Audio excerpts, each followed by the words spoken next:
A nova estratégia da CNA e da Frente Parlamentar da Agropecuária para negociar no Congresso o pagamento do Fundo Rural pode mudar o rumo das ações nos próximos dias.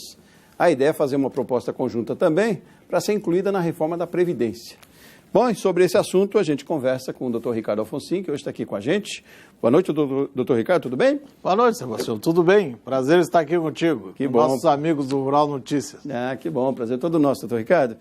E diga, pode mudar alguma coisa daqui para frente com essa ação mais conjunta, CNA, Frente Parlamentar, nessa questão do Fundo Rural? Sempre que reunir mais forças, né, para uma discussão, teve aquele episódio da CNA que publicou aquela nota no dia do julgamento, não foi muito agradável aquela posição, mas agora, por sorte, ela está voltando a se unir a essa luta, a essa questão, para resolver aí a questão do Fundo Rural. Temos ainda muitas outras coisas por acontecer, né, Sebastião, nessa questão, além dessa... Agora mesmo tivemos aí o ministro Meirelles falando da reforma da Previdência, né? Então nós temos que... Será uma oportunidade também de alguma modificação. E nós temos o processo, né? O processo que ainda tem muita coisa pela frente. Não sei se falamos agora ou falamos depois. Não, podemos ser agora. Isso, pode ser agora. Porque o processo ainda vai ser publicado, esse acordo, que não se espera que seja tão rápido. Nós devemos aí ter 60 dias mais ou menos para a publicação desse acordo. Tem recesso em julho no Supremo, né? E na publicação do acordo, nós temos o autor, que é o autor da ação que está em questão, e temos mais 12 amicus curiae, entidades que entraram nesse processo como amicus curiae, quer dizer que também podem fazer embargos declaratórios a esta decisão.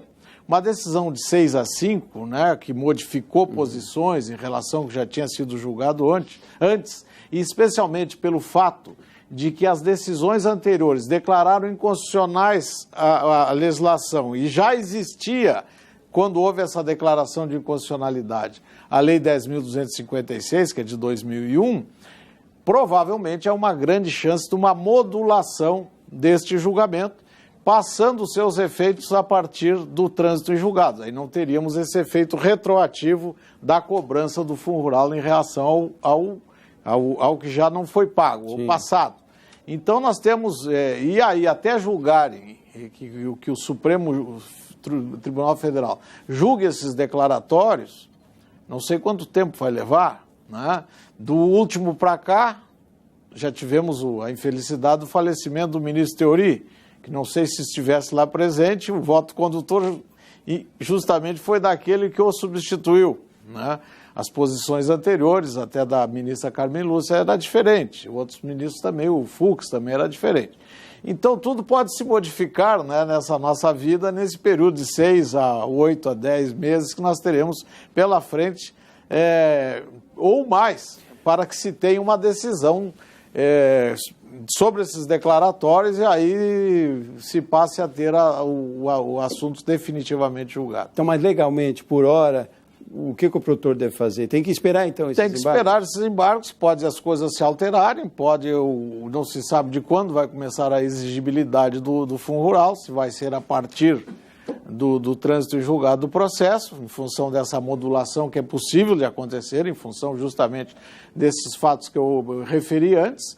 Então, não há como não esperar o que vai acontecer.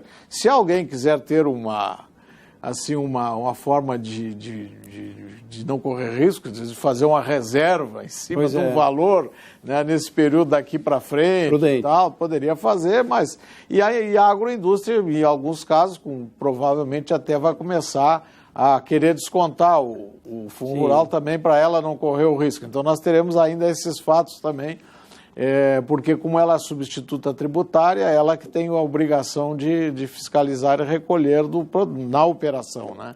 E talvez a partir de também ela não querendo correr algum risco, passe a recolher. Então teremos aí e mais todo esse movimento político que está sendo feito. Mas legalmente nada pode ser feito contra o produtor nesse momento? Neste momento não, neste momento não, porque não tem nem a publicação da decisão, não tem a publicação da decisão, não pode ser lançado em CADIM, que aí prejudicaria o crédito, né? Outra questão, doutor Ricardo, o senhor viu o governo flexibilizou a questão da mudança na proposta da reforma da Previdência, né? Sim. Mantendo lá a aposentadoria para o produtor rural, que é um Sim. dos 5 pontos citados, ali na casa dos 60 anos e não mais 65 como tinha sido proposto, né? Sim. Como é que o senhor avalia? Eu acho que realmente esse debate tinha sido colocado. O governo, né, colocou o bode na sala, tudo que de pior podia acontecer, né, como já disse o próprio presidente Temer, e agora começa a negociar em cima daqueles pontos que ele mesmo já previa. Agora na declaração, na matéria anterior, o ministro Henrique Meirelles já falava que algumas situações e tal já estariam admitidas, que estão no relatório e seriam admitidas pelo governo. Então, creio que essa questão do trabalho rural vai e deverá também ser aproveitado para se criar, de repente, poderá se criar um novo processo de fundo. Porque o que é que acontece? A lei que foi dada como constitucional, ela deixou de transcrever os dois incisos que estabelecia a alíquota que deveria ser para a Previdência Social. E, em função disso, do meu entendimento e de tudo que vinha sendo entendido antes, não havia alíquota. Existe um caput de um artigo e os outros, que aqueles que seriam lá de trás, tinham sido declarados inconstitucional. Então, nem temos uma alíquota, se for correr por aí. O ministro Alexandre Moraes disse que ali é uma técnica legislativa e por isso se admite que, mesmo não constando da lei, se uma técnica legislativa que buscaria aquelas alíquotas que estavam fixadas nas leis anteriores. Eu acho isso um verdadeiro absurdo, mas o que vamos fazer? E aí, nos declaratórios, tudo isso vai vir à discussão novamente. Sabe lá se algum ministro não vai, mas realmente eu me enganei, ou não é meu entendimento, não foi. Isso acontece toda hora. E é só virar um para o outro lado, já mudou o resultado, 6-5, uma cabeça que mude já se altera. Então, nós temos aí um caminho, eu acho que ainda com algum tempo pela frente, para tentar arrumar as melancias dentro dessa carroça aí. Mas o senhor diria que é, entre aspas, favorável ainda assim para o produtor rural, então? O quê? Por conta dos embargos, possibilidade de mudança, né? O tempo é importante para tentar arrumar uma solução para o problema que ficou grave por essa mudança de posição do Supremo Tribunal Federal, inesperada modificação. Tem muitas dúvidas ainda, né? O produtor não está sabendo o que fazer ainda. Não, é a questão do INSS, ao mesmo tempo que o empregador acha que pagando o fundo rural, isso contribui para o INSS, são coisas diferentes. Para ele, empregador, não, né? Tem que ter a contribuição dele, né? Mas há uma confusão ainda. Realmente. E quem está dentro disso? E tem a questão da responsabilidade que eu falei antes da agroindústria, que ela é que é a responsável tributária. Então, se ela não cobrou do produtor, se o produtor apresentou um liminar, tudo bem, ela deixou de cobrar porque tinha um liminar. Mas se ela não cobrou, tem muitos casos que a agroindústria diz assim, não, eu compro por 40 a saca, ou 60 a saca, já incluído o fundo rural, e ela então ficou com a responsável do recolhimento. Então, aí não é do produtor. E aquela situação de negociações antes da indústria, no caso da pecuária, que acontece muito, por exemplo, se eu comercializo com você um bezerro, e aí depois a indústria que vai cobrar depois o fundo rural na hora de entrega desse bezerro. Mas eu digo, essa negociação entre um produtor e outro, ela é cobrada também? Também é cobrada. Isso ninguém pagou até hoje. Ninguém nem sabe como pagar, né? Pois é, não tem como. Nem sabe como pagar. Mas uma lei lá em 98 modificou isso aí e obrigou o pagamento. Então nós temos todas essas situações. Virou realmente uma confusão.